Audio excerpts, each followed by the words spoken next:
चलिए आज हम पढ़ेंगे यूनिट 5 में क्या है तो विद्युत और चुंबकत्व, इलेक्ट्रिसिटी एंड मैग्नेटिज्म। इसमें देखिए हमें 5 पॉइंट पढ़ना है। फर्स्ट पॉइंट है विद्युत धारा और विद्युत शक्ति। सेकेंड होगा सेल यानी बैटरी। और थर्ड होगा विद्युत धारा के चुंबकीय प्रभाव के बारे में पढ़ेंगे। और फोर्थ पॉइंट है विद्युत चुंबकीय प्रेरण के बारे में। और अंतिम है अर्धचालक, और इसमें हम पढ़ेंगे पीएन संधि के बारे में। चलिए देखते हैं। फर्स्ट पॉइंट है विद्युत धारा और विद्युत शक्ति, electric current and electric power. देखिए विद्युत धारा किसे कहते हैं। विद्युत धारा का जो सूत्र होता है वह आवेश बाई समय होता है, यानी आवेश प्रवाह की दर को ही विद्युत धारा कहते हैं। इसका जो मात्रक है वह एम्पियर होता है, ऐसा ही मात्रक, लेकिन एक और मात्रक होता है वह है कूलम प्रति सेकंड। यह भी ध्यान रखिएगा।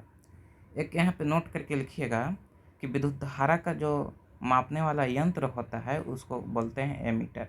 अरे एमीटर जो रहता है वह श्रेणी क्रम में संयोजित होता है। अब श्रेणी क्रम क्या होता है हम वो आगे बताएंगे आपको। सेकंड होगा विभव। विभव को भी से डिनोट करते हैं या फिर विभवांतर, दोनों को भी से ही डिनोट करते हैं। दोनों का सूत्र भी एक ही होता है, लेकिन कुछ थोड़ा सा अंतर है, वह इसमें भी आपको बताएंगे। जैसे विभव जो है वह कार बाई आवेश है, यानी एकांक आवेश को अनंत से किसी बिंदु तक लाने में किया गया कार्य ही विभव होता है। यहाँ पे ध्यान दीजिएगा कि एकांक आवेश को अनंत से ला रहा है, लेकिन विभवांतर में यहाँ पे हो जाता है एकांक आवेश को किसी एक बिंदु से दूसरे बिंदु तक लाने में किया गया कार्य विभवांतर है। यहाँ पे यही फर्क है कि क्या इसमें जो है अनंत से आवेश को लाया जाता है विभव में, लेकिन विभवांतर में किसी एक निश्चित बिंदु से आवेश को लाया जाता है। विभव जो होता है कार्य बाई आवेश यानी जूल प्रति कूलम, इसका जो है मात्रक होता है और इसी को कहते हैं वोल्ट। यह भी ध्यान रखिएगा। और यहाँ पे एक चीज़ याद रखिएगा कि इसमें ओम के नियम आता है विभवांतर में ही। जो ओम के नियम कहता है कि विभव समानुपाती होता है धारा के। यहाँ पे उल्टा नहीं लिख दीजिएगा कि आई समानुपाती होता है विभव के। यहाँ पे यही लिखिएगा कि विभव जो है समानुपाती होता है धारा के। यहाँ से सूत्र जो आता है वह है V बराबर IR आता है सूत्र। और यहाँ पे एक ग्राफ खींचने के लिए बोलता है, तो जैसे जैसे V और I के बीच में ये ग्राफ जो है वह एक I से झुका हुआ एक सीधी रेखा प्राप्त होती है। यह भी ध्यान रखिएगा। इसी प्रकार यहाँ से देखिए V बराबर IR से यहाँ से प्रतिरोध हमको निकालना है, तो प्रतिरोध जो रहता है वह आ जाता है V/I। लेकिन प्रतिरोध जो है किसी भी तार के प्रतिरोध है वह निर्भर करता है उस तार के लंबाई पर, उस तार के अनुप्रस्थ काट के क्षेत्रफल पर। अनुप्रस्थ काट जैसे देखिए कोई इतना मोटा तार है, या फिर जैसे देखिए ये जो है इतना मोटा तार है, तो ये जो हम गोला बनाए हैं यही अनुप्रस्थ काट के क्षेत्रफल होगा, इसी को कहते हैं। जैसे तार को लंबवत काटिए तो जो अंतिम भाग होगा वही होगा अनुप्रस्थ काट का क्षेत्रफल। प्रतिरोध जो होगा वह L के समानुपाती होता है, लेकिन क्षेत्रफल के व्युत्क्रमानुपाती होता है। यह भी ध्यान रखिएगा। तो इसका जो मात्रक आता है यहाँ से देखिए R जो रहता है, प्रतिरोध जो रहता है वह रो L/A, समानुपाती का चिन्ह जो हटता है उसके लिए रो आता है। रो जो है यहाँ पे प्रतिरोधकता है, यह भी ध्यान रखिएगा। और R का जो SI मात्रक रहता है वह ओम होता है, यह भी ध्यान रखिए। और यहाँ पे अगला हम देखेंगे प्रतिरोधों का संयोजन।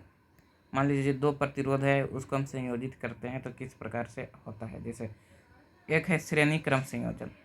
श्रेणी क्रम संयोजन में जैसे देखिए एक प्रतिरोध के प्लस वाला सिरा दूसरा प्रतिरोध के माइनस वाला सिरा से, और दूसरा प्रतिरोध के माइनस वाला सिरा तीसरा प्रतिरोध के प्लस वाला सिरा से जुड़ा हुआ रहता है इसमें। और इस श्रेणी क्रम संयोजन में जो तुल्य प्रतिरोध रहता है यानी RS रहता है, जो वह तीनों प्रतिरोध के जोड़ने के योग के बराबर होता है। यह भी ध्यान रखिएगा। ये 3 नहीं, 3 से ज़्यादा है यानी N प्रतिरोध है, तो RS जो होगा यानी R तुल्य जो होगा वह R1 + R2 + ... Rn तक होगा।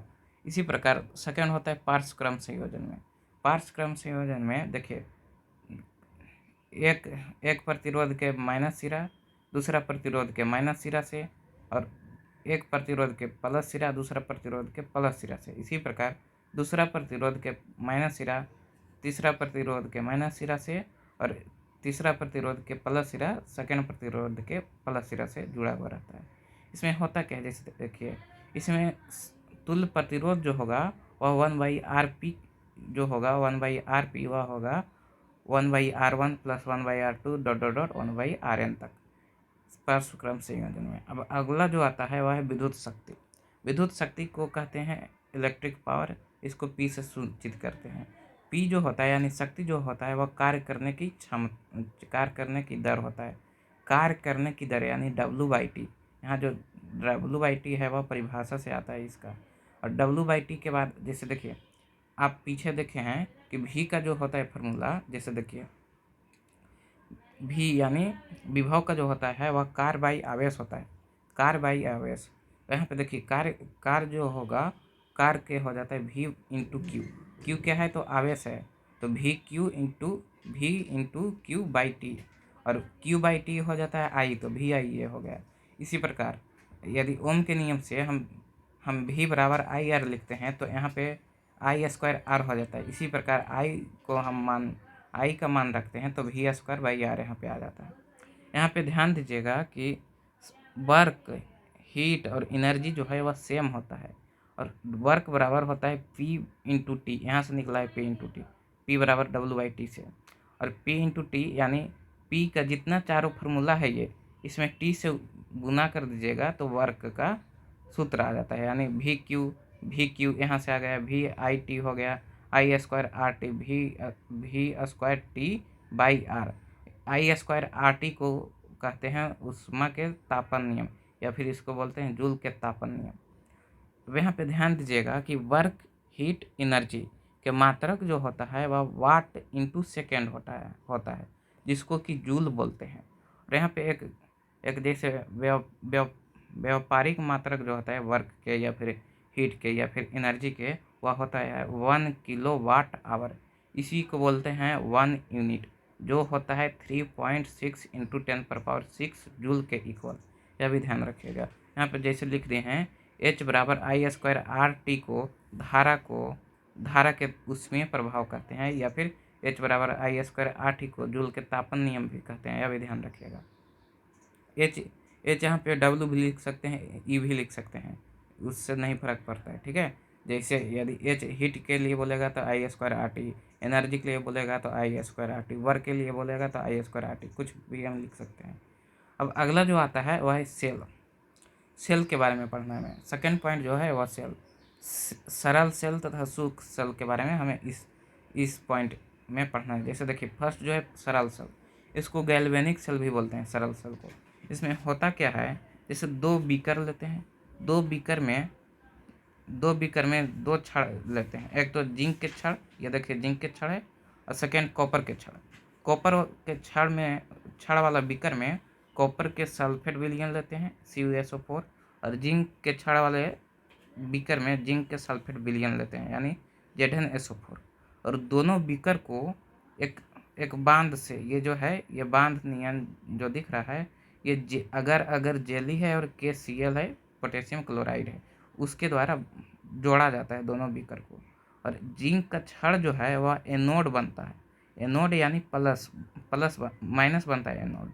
जिंक का छड़ जो है वह माइनस बनता है, और कॉपर का छड़ जो है वह प्लस बनता है। यहाँ पे ध्यान दीजिएगा, जिंक का छड़ जो है वह धीरे धीरे पतला होते जाता है क्योंकि इससे जो है इलेक्ट्रॉन निकलते जाता है, और ये इलेक्ट्रॉन जो है वह कॉपर के छड़ पर जाके कॉपर के विलयन में जाता है, और कॉपर के विलयन से कॉपर जो है निकल कर चल जाता है कॉपर के छड़ पर, और इसलिए जो कॉपर का छड़ है वह मोटा होते जाता है। यह भी ध्यान रखिएगा। अब अगला आता है शुष्क सेल। शुष्क सेल में जैसे देखिए शुष्क सेल बैटरी जो रहता है मोबाइल में रहता है, फिर टॉर्च के बैटरी में रहता है। उसमें होता क्या है, जैसे देखिए शुष्क सेल में एक तो सबसे पहले रहता है ग्रेफाइट के छड़, ये जो बीच में है ये ग्रेफाइट के छड़ रहता है। ये छड़ जो है वह प्लस बनाता है कैथोड।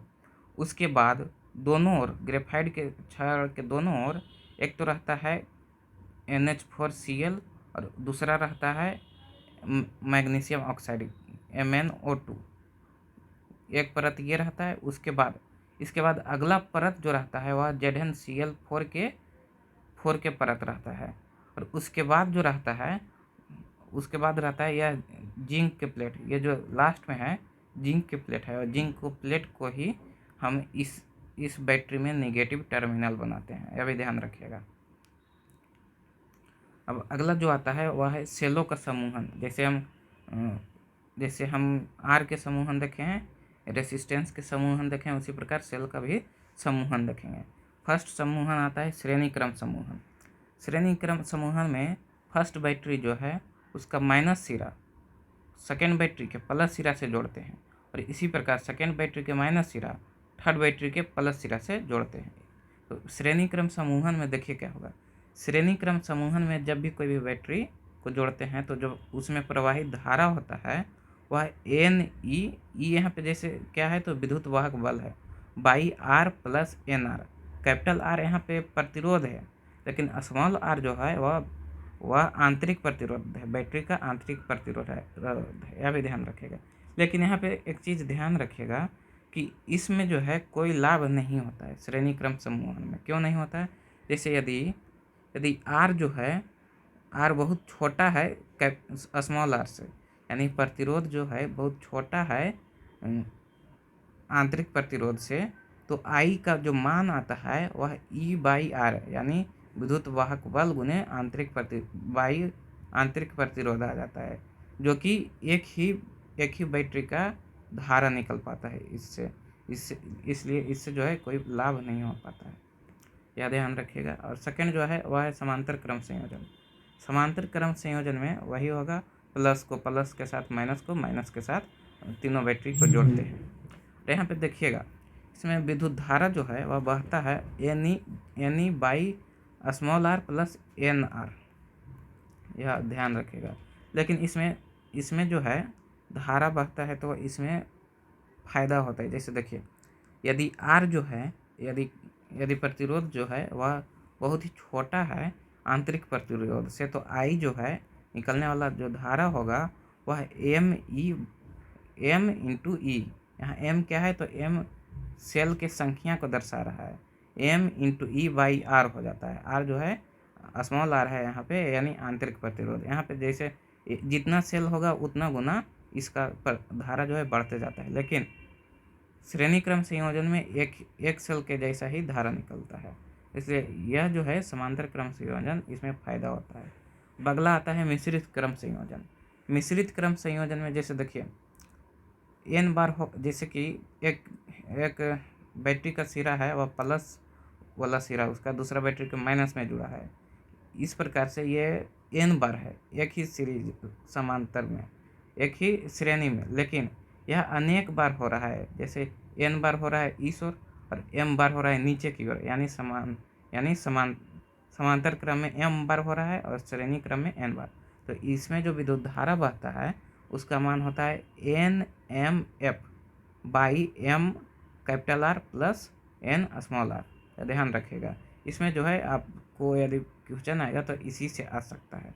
अब यहाँ पे ध्यान रखिएगा कि सेलों के संयोजन में विद्युत धारा जो है उसका मान याद कैसे रखिएगा। जैसे देखिए श्रेणी क्रम संयोजन में जो विद्युत धारा के मान आता है वह आता है NE by capital R plus N small r। लेकिन समांतर क्रम संयोजन में आता है NE by N into capital R plus small r। यही दोनों में फर्क है। इसमें जो है N जो गुना रहता है स्मॉल r में श्रेणी क्रम संयोजन में, लेकिन समांतर क्रम संयोजन में कैपिटल R में N का गुना होता है। लेकिन मिश्रित क्रम संयोजन में NM जो होता है गुना होता है R में ऊपर NE, यहाँ पे ध्यान दीजिएगा, यहाँ पे E लिख लीजिए, NME विद्युत वाहक बल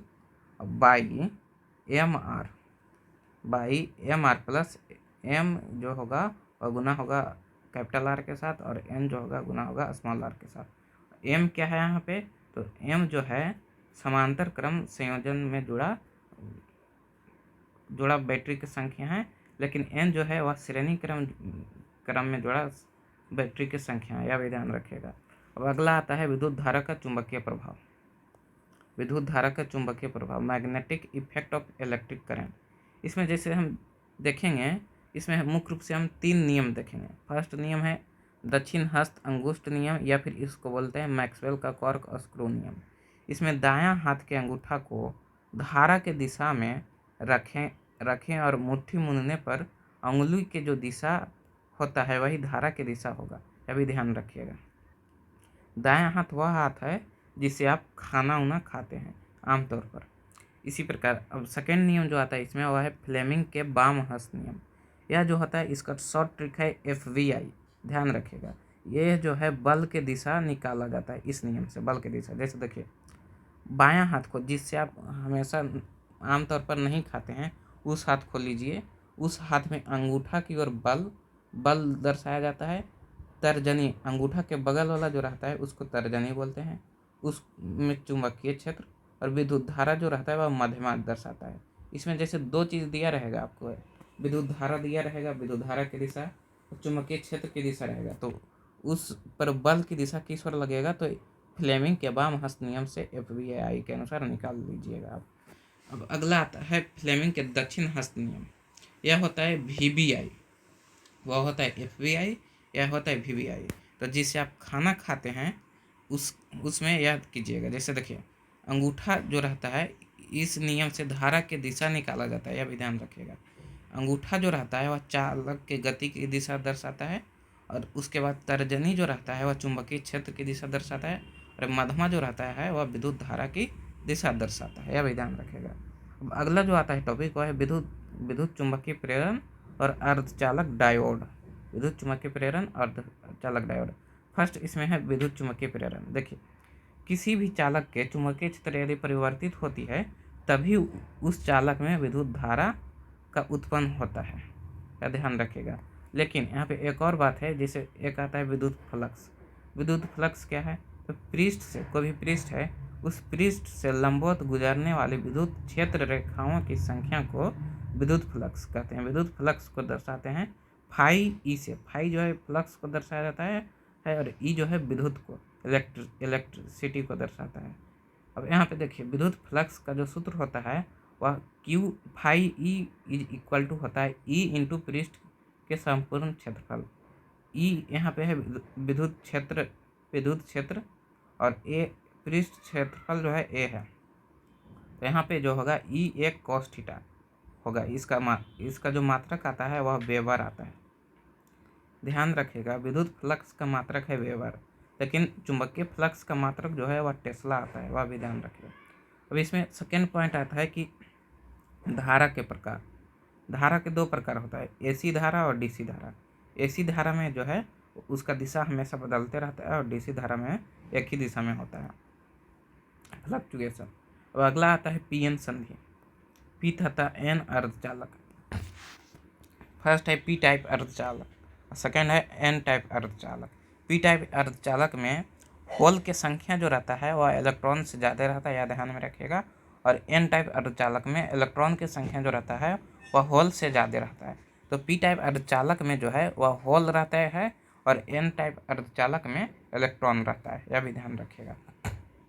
P टाइप अर्धचालक जो है वह वर्ग 14 के तत्व और 13 के तत्व के मिलने से बनता है।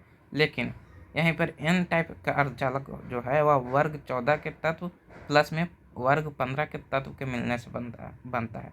वर्ग 14 के तत्व जैसे होगा कार्बन, सिलिकॉन, जर्मेनियम, स्टेनस और लेड।